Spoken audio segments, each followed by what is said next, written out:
Assalamualaikum warahmatullahi wabarakatuh.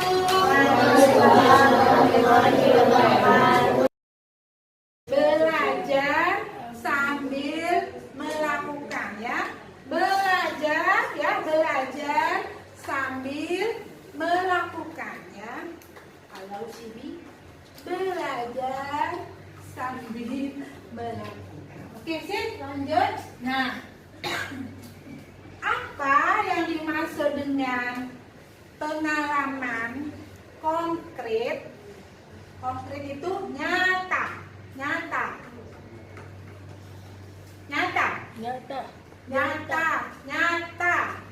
konkret ya, konkret.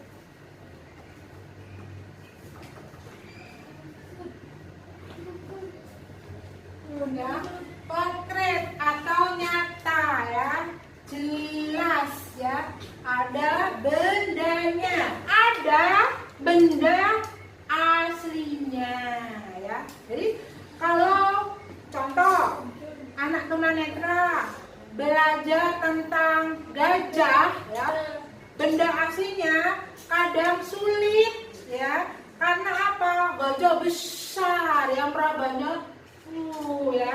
Jadi menggunakan benda tiruan, contoh benda. Selanjutnya adalah dalam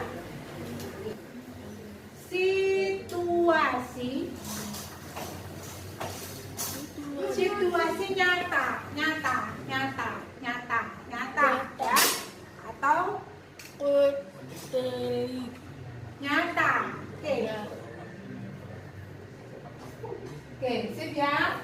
Kemudian selanjutnya adalah pengalaman secara langsung.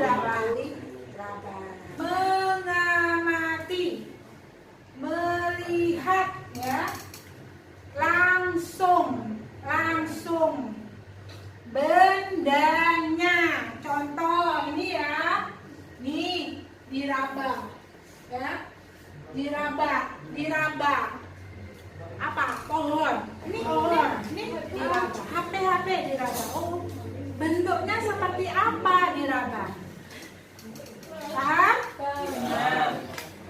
Yang kedua, contoh dengan benda tiruan. Nih, contoh mau mengamati struktur organ tubuh manusia ya. Tidak mungkin manusia dipegang-pegang gini bagian dalamnya. Oh, jantungnya seperti apa, harus di nanti ya, pakai benda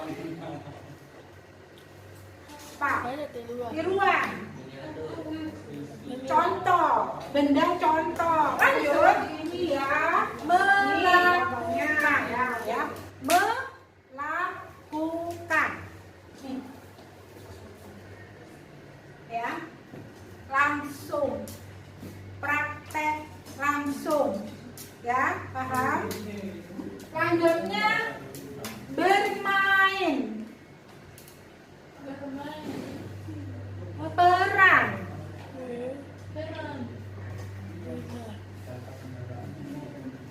simulasi, demonstrasi, praktek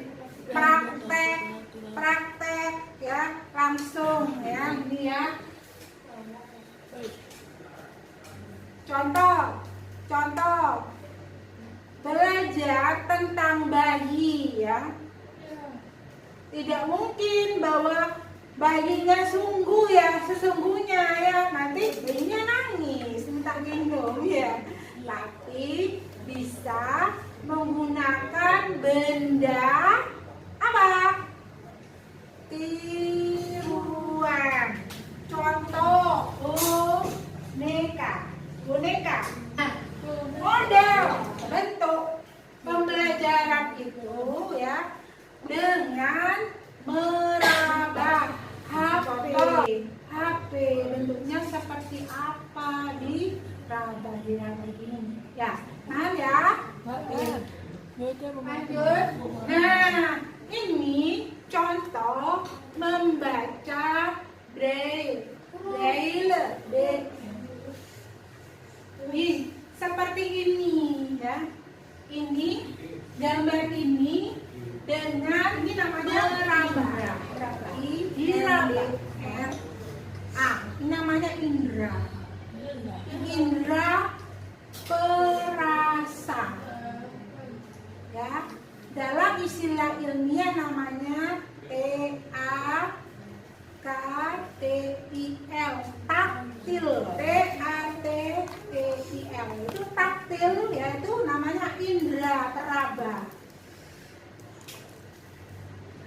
ini fungsinya bagus kalau dilatih.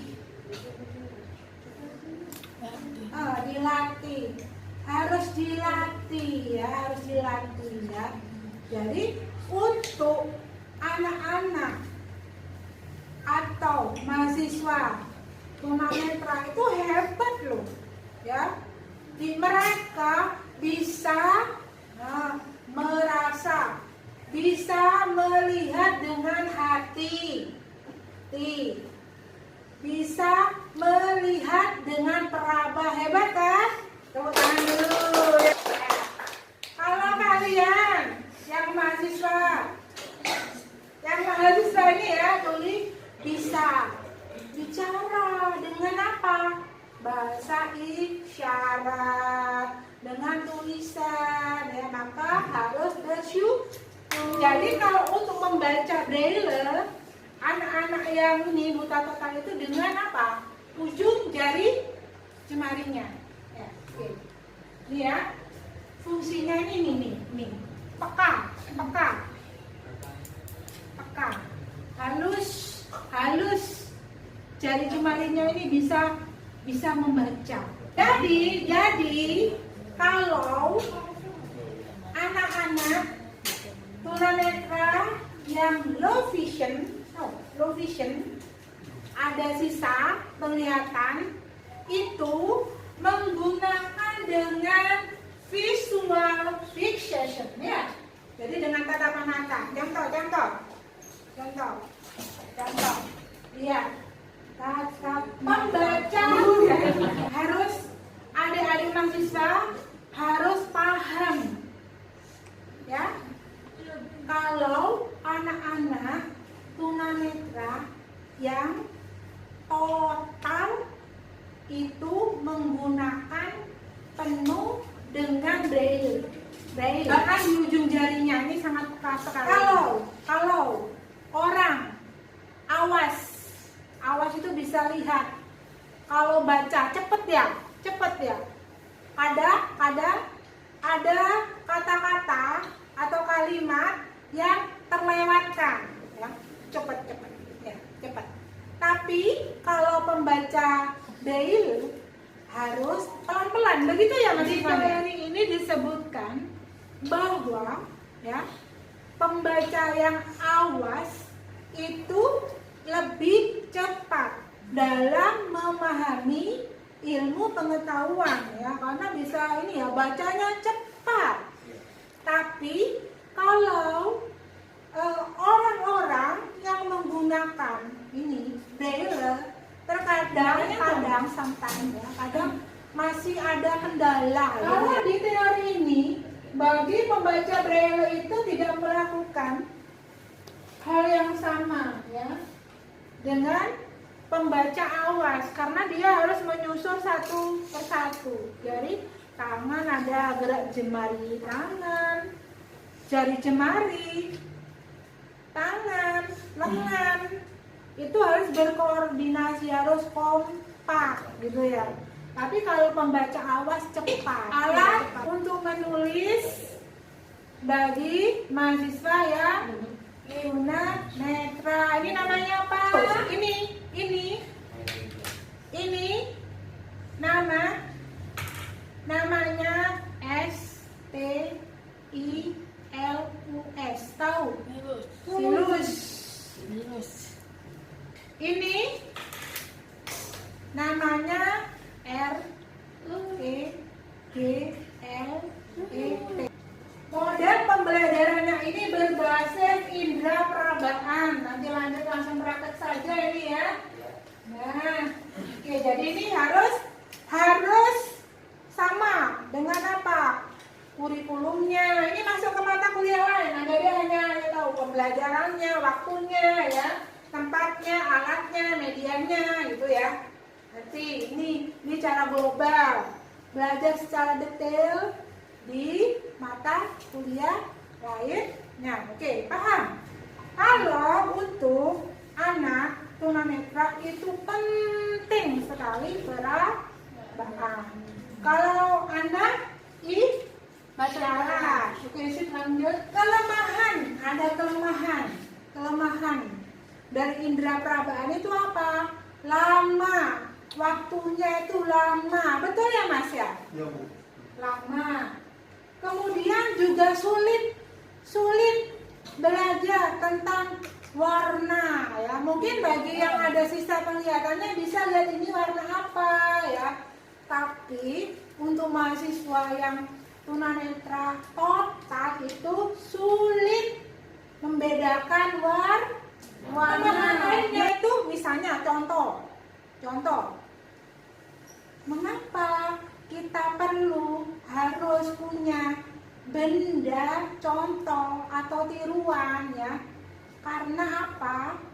Yang dipelajari anak-anak itu ada benda-benda yang sulit untuk diraba.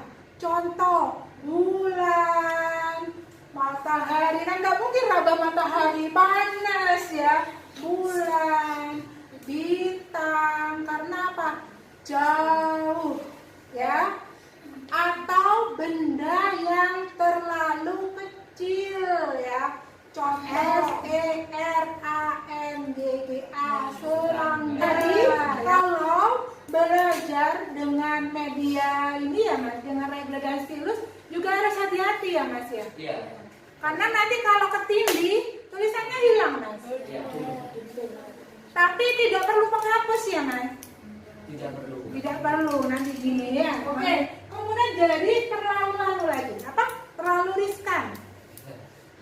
RISKAN. Riskan. Tahu? Bahaya ya, terlalu bahaya. Contoh apa?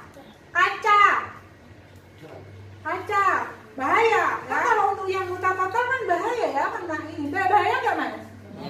Bahaya ya. Jangan nanti. Terus apa? Binatang. Hewan yang kecil seperti apa tadi? Serangga. Contoh alat untuk membaca. Contoh, lihat ya, seperti ini. Cara belajar untuk anak tunanetra itu caranya dengan pendekatan, ya dekat. Bunda, tadi saya yang lihat ini mahasiswa tunanetra kalau belajar gini ya, didekatkan banget ya. Selain diraba bagi yang ada sisa penglihatannya didekatkan ini ya. Itu fungsinya apa? Kalau bisa untuk mengembangkan kemampuan melihatnya. Sekarang kita akan praktek langsung. Bunda Tati ingin tahu ya kemampuan mahasiswa tunanetra yang total penuh dengan mahasiswa yang low vision, masih ada sisa penglihatan. Kemudian Bunda Tati juga ingin tahu seberapa cepat mahasiswa tuli ya menulis apa yang Bunda Tati ya. Oke. Sebelum Bunda Tati tutup ya pertemuan ini ya, Bunda Tati akan cek ya kemampuan mereka dalam mempelajari hasil belajar tunanetra ya. Oke ya. Yang ini Mbak Ella ini tuli total ya. Total. Tidak dengar sama sekali ya. Kalau Mbak Irena masih ada sisa pendengaran ya. Kalau Mas Andi ya buta total. Kalau Mas Ikhwan low vision, ada sisa penglihatan. Kalau Mas Andi menggunakan Ini ya, kertas. Ini apa namanya tadi? Apa? Pak? Lupa. Pak? Ini apa? Oke, bagus. Pintar ya. Oke ya, menggunakan regle dan stilo untuk menulis. Nah, tuliskan apa pengertian anak tunanetra. Pak, tulis.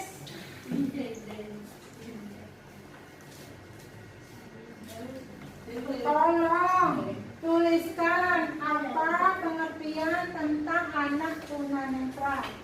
Tulis.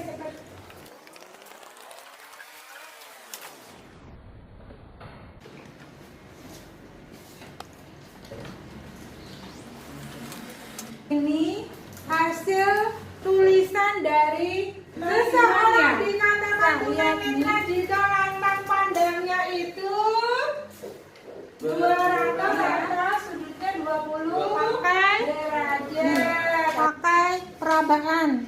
Lihat ya. Coba sekarang Mas Andi membacanya dengan meraba. Anak tunanetra adalah anak yang memiliki keterbatasan dalam penglihatan. Wah, keren banget ya. Oke. Ayo. Apa? Anak tunanetra.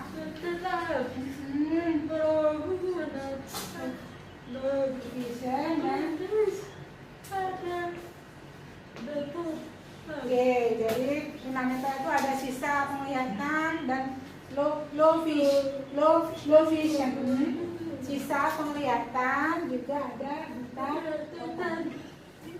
Tepuk tangan. Kamu apa?